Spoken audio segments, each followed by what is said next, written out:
Makan iga bakar enak sambil nongki dan ngopi yuk. Pengen tahu salah satu kafe favorit Mimin di Tasik? Di dia ya, Something Coffee. Kalian wajib cobain menu Kokojo Mimin sop iga bakar Something. Salah satu iga bakar paling ngunah di Tasik. Bener-bener meresap dan lekoh bumbu-bumbu manisnya. Dagingnya juga empuk Di kafe ini bisa ngapain aja sih? Ngopi, nyeruput yang seger-seger, cemil-cemil, makan kenyang, komplit weh. Buat rasanya dijamin enak-enak. Ada promo ngopak nih jam 7 sampai jam 10 buy one get one untuk semua menu kopi.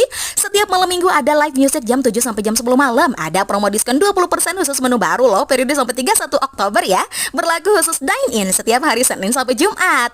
Mocha brown sugar, pahit kopinya dapet, lekoh coklatnya juga dapet. Fruity americanonya, kopi hitam dengan wangi dan sensasi rasa buah yang nyegerin. Rosewell, perpaduan soda, teh dan rose bikin sensasi yang unik dan menyegarkan. Ayam geprek sampingnya, ayam goreng crispy dengan sambalnya yang pedas-pedas gurih.